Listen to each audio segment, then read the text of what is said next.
നമുക്ക് പരിചയമുള്ള ഏതെങ്കിലും പെൺകുട്ടിയുടെ ഒരു നഗ്നത കാണിക്കുന്ന വീഡിയോ അല്ലെങ്കിൽ ഒരു വളരെ പ്രൈവസി ആഗ്രഹിക്കുന്ന തരത്തിലുള്ള ഒരു വീഡിയോ സോഷ്യൽ മീഡിയയിലും വെബ്സൈറ്റിലൊക്കെ ഇങ്ങനെ വളരെ ലീക്കായിക്കൊണ്ടിരിക്കുന്ന ഒരു സാഹചര്യത്തിൽ പ്രത്യേകിച്ച് അവരും ടെൻഷൻ അടിക്കും. ഇതൊരിക്കലും ഡിലീറ്റ് ചെയ്യാൻ പറ്റില്ല. ചില പെൺകുട്ടികൾ സൂയിസൈഡ് വരെ ചെയ്യാന്നുള്ള രീതിയിൽ പോകും, പെൺകുട്ടികളായാലും ആൺകുട്ടികളായാലും.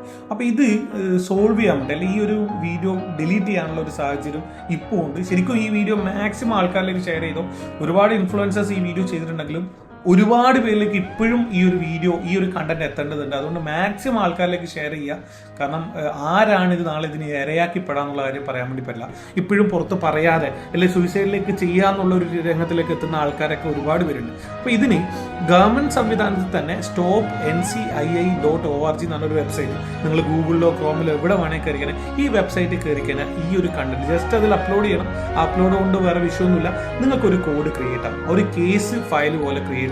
ഈ കോഡ് എന്താണെന്ന് പറയുക, ഇതൊരു യൂണിവേഴ്സൽ കോഡാണ്. ലോകത്തുള്ള എല്ലാ വെബ്സൈറ്റുകളും അതുപോലെ തന്നെ മെറ്റ പോലത്തെ ഗൂഗിൾ പോലത്തെ എല്ലാ പ്ലാറ്റ്ഫോമുകളും ഇതിൽ കണക്റ്റഡ് ആണ്. അതുകൊണ്ട് തന്നെ വാട്സപ്പിലായാലും ഫേസ്ബുക്കിലായാലും ഇനി വട്ടവർ എവിടെയായാലും ഇൻസ്റ്റാഗ്രാമിലായാലും നിങ്ങൾ ഈ കണ്ടന്റ് പോവുകയാണെങ്കിൽ അത് ഡിലീറ്റ് ആവും ഓട്ടോമാറ്റിക്കലി.